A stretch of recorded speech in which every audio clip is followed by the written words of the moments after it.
Quantos anos, cara, você já tem de estudo? Porque quando a gente fala, por exemplo, a gente tá falando do evangélico, né? O pastor geralmente é um cara muito bem preparado com a Bíblia. O cara sabe o bagulho de cor, sabe citar verso e tal, né? Embora Uhum. acabe usando isso pra cagada, né? Porque ele dá uma interpretação ali que é só dele, da Bíblia, né? Tipo, e começa a levar as coisas, tipo, ao pé da letra, né? Numa história que é uma metáfora, que dá um indicamento, uma indicação de um caminho a se seguir, torna-se uma prática diária, né? Tipo assim, por exemplo, em algum momento na Bíblia, tipo, mata os gays. Aí os caras de hoje em dia acham que tem que matar gay, tá ligado? Tô dando um exemplo bem chucro, mas é mais ou menos isso mesmo, tá ligado? Bem direto, não é chucro, é direto, né? E aí o cara tem um tempo de preparo ali. O padre também, ele tem um tempo de preparo para se tornar padre, né? Tipo, qual foi o tempo seu de preparo para assumir essa responsa? De ser um. Porque no final das contas, hoje você é um líder religioso, né, mano?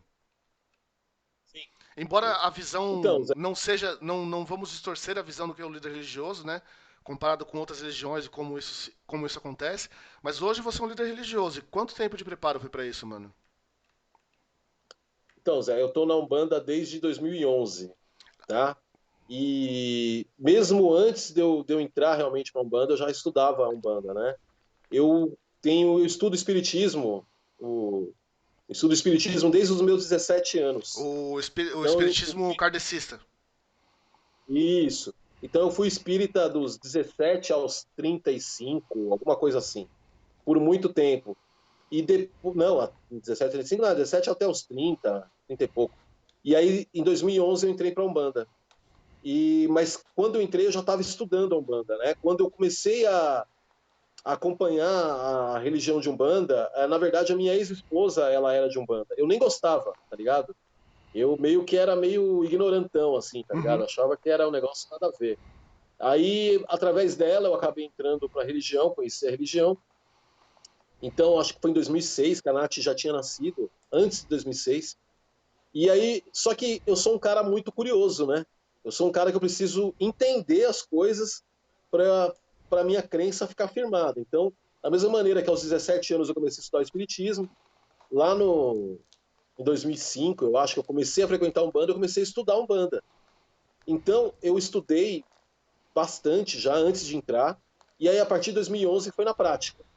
E aí, de 2011 até 2020, foi na prática e estudando. Então, eu estudei todos esses anos, mais de 10 anos, com estudos, lendo livros, participando de fóruns, tirando dúvidas com autores e tudo mais, criando, né, dentro da minha consciência o meu entendimento e na prática também mediúnica, porque tudo a parte teórica não vale de nada se eu não estou fazendo a prática mediúnica.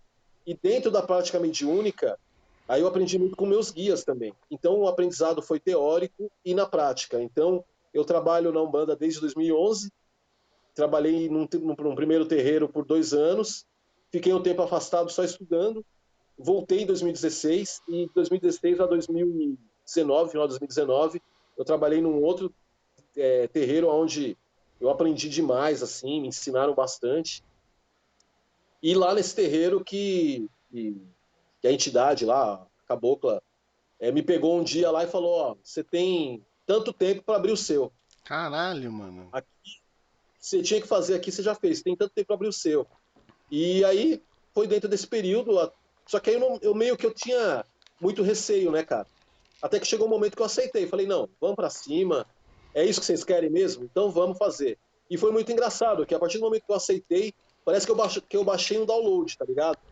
Começou a vir informação de tudo quanto era lugar, assim, e tudo aquilo que eu via na teoria e estava aprendendo aos poucos na prática foi começando a fazer sentido. Então, eu comecei a colocar muita coisa no papel. E hoje, muito da doutrina que a gente segue lá é muito do que meus guias ensinam. E então, foram mais de 10 anos de estudo, cara, e prática para poder chegar no início do Tucron aqui, No início, do né, mano? trabalho. Porque aí agora é uma outra caminhada de mais umas partes de 10 anos aí, se for ver bem, né? Exatamente. E agora, cara, então, sempre foi muito voltado para o estudo. O Caboclo sempre pegou muito no pé para o estudo, rompe-mato, né? Uhum. Então a gente, desde março, Zé, para você ter ideia, toda sexta-feira a gente tem estudo, 21 horas. Às 21 horas a gente tem o estudo toda sexta-feira, desde março. Peraí, só que deu uma desfocadinha na minha câmera, pronto, já passou. Você tava me falando, vocês têm um grupo de estudo, né, mano? Isso. Porque assim, ó, Toda sexta-feira a gente. por mais que. Quando a gente fala de estudo e desse preparo teórico, né, mano? Cacete, câmera, você quer funcionar direitinho pra nós aqui, por favor, meu amor? Meu amor, linda, maravilhosa. Funciona, caralho. Não, daqui a pouco ela se acha aí. É... A gente tá falando de uma tradição que é muito mais de boca a ouvido. Uma tradição mais esotérica e menos científica, tá Isso. ligado? E aí, Sim. a busca pelo material de estudo acaba se tornando um caminho em si próprio, né, mano? Porque não existe, tipo, como você chegar a ter um currículo, tá ligado? Que você tem que ler esse currículo e fazer uma prova depois para ser proeficiente naquilo, ser reconhecido como tal, né? O seu caminho de estudo é particular e as informações meio que vão chegando. Tá mais ou menos correta essa minha linha de pensamento? Então, eu sempre fui muito direcionado, né? Sempre, desde que eu fiz o desenvolvimento mediúnico, eu sempre fui muito direcionado. Tipo, por exemplo, tinha assuntos que eu sabia que eu precisava pesquisar aquilo, vai. Então, tipo, por exemplo, eu começo a trabalhar no terreiro lá e aí eu começo a ver como é que é o trabalho, aí eu começo a me perguntar dentro do trabalho, quando eu era apenas Cambone, né, Uhum. quando eu apenas ajudava, falar, não, mas por que que ele dá o passe desse jeito? Por que que ele faz isso? É tudo uma questão de questionamento. Por que ele passa tal banho para a pessoa tomar? Então, através daí, eu comecei a pesquisar. Só que a gente tem uma literatura muito vasta, né, cara? Uhum. E a Umbanda não é uma religião que tem um livro sagrado, vai. Exatamente, Ela é algo que exatamente. você falou. É uma doutrina de oral, né? O ensinamento é Uhum. oral. Então eu tive que tomar muito cuidado, eu tive que pesquisar vários livros, várias ideias, vários caminhos, até que eu cheguei num ponto que eu entendi realmente o que acontecia. Chegou um momento que o trabalho mediúnico incorporado e mais as minhas pesquisas, eu cheguei no momento que eu entendi realmente como é que funcionava. Ah, por que que ele fazia o movimento X?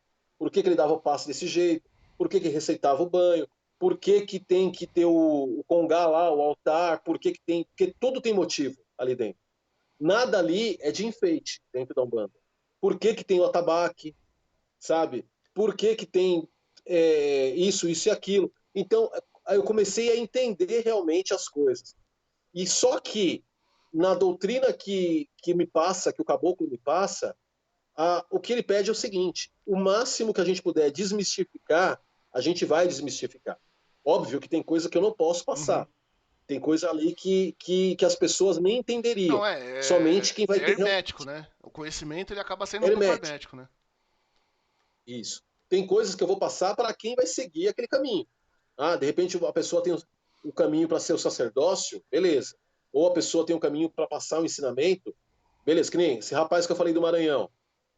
O Deck, ele é um cara que ele tem um conhecimento já e eu tô passando conhecimento para ele que eu sei que ele vai passar para frente. Então, às vezes, tem questões que eu discuto com ele que eu já não discuto com o grupo. Mas todo o meu estudo, todo o meu trabalho de estudo que a gente tem toda sexta-feira é para desmistificar muita coisa. É para o pessoal entender realmente o que é um banco. Não é para ficar na fantasia, tá? O grupo que trabalha comigo, eu não quero que fique na fantasia. Pode crer. Tem coisas que eles precisam saber para entender bem, para que o trabalho flua da maneira que tem que fluir. Então, eu tive que fazer muita pesquisa, tive que ir a fundo em alguns assuntos, e eu sou um cara que questiona muito. Eu falo, não, mas por que tem que fazer dessa maneira? Por que você tem que acender a vela? Como é que a vela funciona? A energia do fogo e blá blá blá e blá blá blá. Então, a gente vai mais a fundo, entendeu? Então, é o caminho que a gente resolveu tomar. Não é fácil, Não, não é, imagino que mas tem não. que ter, assim, a consciência e se questionar sempre.